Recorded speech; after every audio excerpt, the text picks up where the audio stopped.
I work, I study, I'm busy እያላችሁ ከሆነ እንግሊዘኛን የምትናገሩት it means your English is broken። ብዙ የእንግሊዘኛ ተናጋሪዎች ንግግራችሁ ቁርጥ የሚልና የተነጣጠሉ አረፍተ ነገሮች ስብስብ ነው። ሪል ኮንቨርሴሽን ላይ በተለይም ደግሞ በስራ ቦታ ላይ እንደዚህ ማድረጋችሁ ንግግራችሁ የመጀመሪያው ነገር ናቹራል እንዳይሆን ብሎም ደግሞ ፕሮፌሽናል እንዳይሆን ያደርግባችኋል። እዚህ ጋር ያለው ችግር ቃላቶችን አለማወቅ አይደለም። ቃላቶችን አውቃችሁ እየተጠቀማችሁ ነው። ነገር ግን አንዱን ሐሳብ ከሌላው ሐሳብ ጋር ስሙዝሊ የምታገናኙባቸውን ኮኔክተርስ ወይም ደግሞ አያያዥ ቃላት የምንላቸውን አታውቋቸውም ወይንም ደግሞ በስርዓት አትጠቀሙባቸውም። እነዚህን ችግራችሁን ለመፍታትና እንግሊዘኛም ላይ ሞር ፍሉዌንት እንድትሆኑ ለማድረግ ተከታታይ 4 የቪዲዮ ሌሰን አዘጋጅተን እያስተማርናችሁ ነው። የዛሬው ቪዲዮ 3ኛው ክፍል ነው። ከዚህ በፊት 2 ክፍሎችን ለቀናል። እነሱን ካላያችሁ ሄዳችሁ እንድታዩ ነው ሪኮመንድ ማድርገው። ወደ ትምህርታችን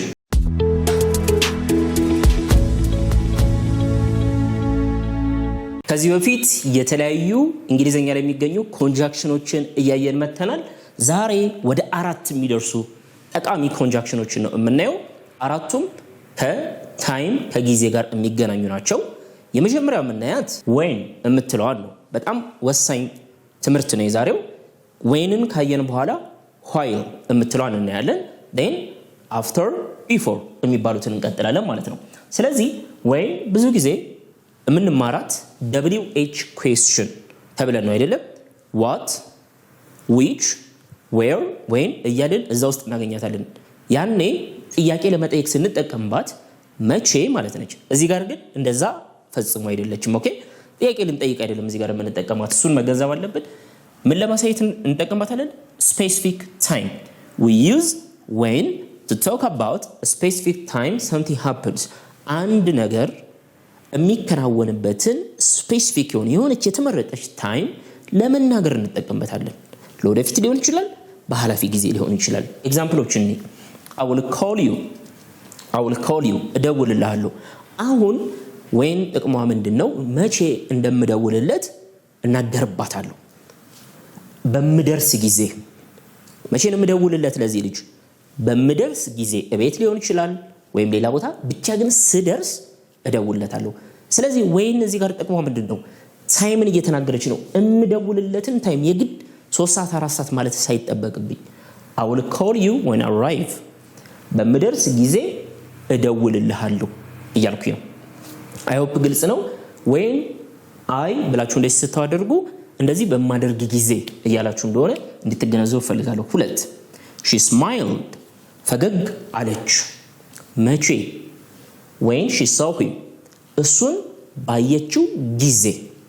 ስለዚህ ስማይል ያደረገችበትን ፈገግ ያለችበትን ታይም ነው እዚህ ጋር እየተናገረን ያለ ነው ማለት ነው። call me when you finish your work ደውልልኝ። መቼ? when you finish your work ስራህን ስትጨርስ ደውልልኝ። you see when I arrive በመድረስ ጊዜ፣ when she saw him ባየችው ጊዜ፣ when you finish your work ስራህን በመጨረስ ጊዜ እያለን ነው ማለት ነው። I was happy when I got the job ደስተኛ ሆኜ ነበር። መቼ? when I got the job ስራውን ባገኘው ጊዜ ደስተኛ ሆኜ ነበር። he started working when he was young መስራት የጀመረው መቼ ነው? ገና ወጣት እያለ መስራት ጀመረ። ስለዚህ እዚህ ጋር ያሉት ድርጊቶች በሙሉ መቼ እንደሚከናወኑ ወይም እንደተከናወኑ ነው የምንናገረው። I will call you በመደርስ ጊዜ፣ እዚህ ጋር ደግሞ ፈገግ ያለችው እሱን ባየችው ጊዜ። እዚህ ጋር የተፈጠሩ ድርጊቶች something ያላቸው የሆነ ታይም ጋር ግንኙነት አለን ማለት ነውና በጣም ጠቃሚ ነው። በእንግሊዘኛ ብዙ ጊዜ ተማሪዎች ትቸገራላችሁ እነዚህን ለመግለጽ። ስለዚህ when እያላችሁ ማስከተል ትችላላችሁ ማለት ነው። when የምትለዋን በደንብ ከተረዳችሁ ደግሞ while የምትላለች ደግሞ አይደለ? while WHILE ከwhen ጋር ያላት ልዩነት በደንብ አድርገን ማወቅ ይጠበቅብናል። ወደሷ እንለፍ። when ለምንድን ነው የምንጠቀመው ብለናል? አንድ ነገር የተከናወነበትን ጊዜ ለማውራት ነው አይደለ? አሁን ደግሞ whileን እናያለን። while እንደ when ጊዜን ነው የምታሳየው። እዚህ ጋር ያለው አንድ ብቸኛ ልዩነት ሁለቱ ድርጊቶች እኩል እየተካሄዱ ነው የምትሏን ትይዙልኛላችሁ። while same time ሁለቱም ድርጊቶች እኩል ናቸው። ስለዚህ we use while to show two actions happening at the same time ሁለት ድርጊቶች እኩል እየተከናወኑ መሆናቸውን እናገራለን ማለት ነው። ኦኬ ምሳሌዎችን አንደኛ I was studying while she was watching TV ምን ማለት ነው? እሷ ቲቪ እያየሽ በነበረ ጊዜ እኔ ደግሞ ምን እያደረኩ ነበር? እያጠናው ነበር። ነገር ግን both actions were happening at the same time ያኔም ማጥናት የሷም ቲቪ ማየት እኩል እየተከናወኑ ነበር። ከቅድሙ የሚለየው ይሄ ነው። ሁለት he was talking while driving ሁለት ድርጊቶችን እኩል እያደረገ ነበር። ምን እያደረገ ነበር? መኪና እየነዳ ምን እያደረገ ነበር? እያወራ ነበር። you see while driving he was talking እየነዳ በነበረ ጊዜ እያወራም ነበር። ሁለቱም ድርጊቶች ምንድናቸው? two actions happening at the same time while ነው የተጠቀምነው ለዛ ነው ማለት ነው። she was cooking while listening to music ሙዚቃ እያዳመጠች ምን ስታደርግ ነበር? ምግብ ስታበስል ነበር። በተለያየ ሰዓት ነው እኩል ነው በቃ ሙዚቃውንም እያዳመጠች ምግቡንም እያበሰለች ነበር። number 4 they were working while discussing the project they were working while discussing the project ስለ ፕሮጀክቱ እየተወያዩ at the same time they were working እየሰሩ ነበር። ሁለት ድርጊት በአንድ ሰዓት ውስጥ እያከናወኑ ነበር። number 5 I was reading while waiting for the bus ባሱን እየጠበቅኩኝ እያነበብኩ ነበር። ስለዚህ ከቅድሙ በጣም ይለያል። የቅድሙ ላይ እኩል አብረው አይደለም እንትን የሚሉ ለምሳሌ I will call you when I arrive ብለን ነበር። ወይንን ስንጠቀም በምደርስ ጊዜ እደውልልህ አለው። ስለዚህ እደርሳለሁ ከዛ ከደረስኩ በኋላ እደውላለሁ አይደለም። ስለዚህ እኩል አይደለም፣ አብረው እንደዚህ የሚሄዱ አይደሉም። እዚህ ጋር ግን ማጥናት ቲቪ ማየት አብረው ነው የሚሄዱት፣ መኪና መንዳት ማውራት። ስለዚህ ሁለት እየተከናወኑ ያሉ ድርጊቶች at the same time ሲሆኑ ምን እንጠቀማላችሁ? while ወይንና whileን በደንብ አድርጋችሁ መለየት ይጠበቅባችኋል። በእንግሊዘኛ ታይምን ኢንዲኬት ለማድረግ ወይንና whileን ብቻ አይደለም እንጠቀሙ፣ በጣም በርካታ አሉ። ቀጥሎ መናያት before የምትለዋን ነው። የዚህ ጥቅም ደግሞ ቅድም ካየናቸው ይለያል። so before earlier action ቀደም ብሎ የተከናወነ ወይም የሚከናወነውን ድርጊት እናወራባታለን። ስለዚህ we use the connector before to show an action that happens first ቀድሞ happen የሚያደርገውን ድርጊት ነው የምናሳይባት። ለምሳሌ finish your work before you leave ሁለት ድርጊቶች አሉ እዚህ ጋር። ስራህን አጠናቅ ከዛ ደግሞ ከስራ መውጣት አይደለም። የትኛው ነው የሚቀድመው እዚህ ጋር? የትኛው ነው የሚቀድመው? ስለዚህ ስራህን ቀድመክ አጠናቅ እያለ ነው። ምን ከማድረግ በፊት? ስራህን ለቀ ወደ ቤት ከመሄድ በፊት ስራህን አጠናቅ። ስለዚህ መቅደም ያለበትን ድርጊት እየተናገርንበት ነው ማለት ነው። መጀመሪያ ይሄንን ጨርስ። ሁለት I ate breakfast before I went to work ወደ ስራ ከመሄድ በፊት መጀመሪያ ምን አደረኩኝ? I ate breakfast ወደ ስራ ከመሄድ በፊት I ate breakfast. number 3 she called me before the meeting started መጀመሪያ ስብሰባው ከመጀመሩ በፊት ቀድማ ምን አደረገች? what kind of action did she first መጀመሪያ ቀድማ ያደረገችው ምንድነው? she called me እኔ ጋር ደወለችልኝ። number 4 he studied before the exam ከፈተናው በፊት ምንድነው ያደረገው? ቀድሞ የሆነ ነገር አድርጓል፣ አጥንቶ ነበር። ስለዚህ የምናወራቸው በዚህ በኩል ያሉ ድርጊቶች በሙሉ ከሆነ ድርጊት በፊት ቀድመው የተደረጉትን ነው ሜንሽን እያደረግን ያለነው።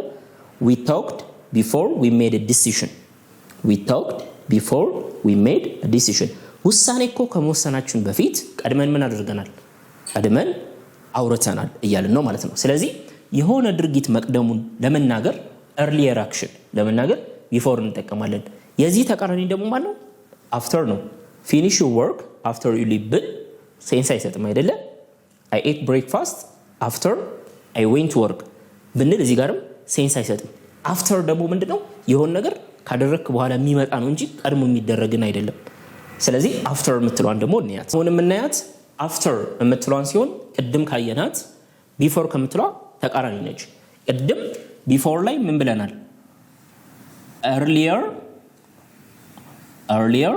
action አይደለ? ቀደም ያለ ድርጊት።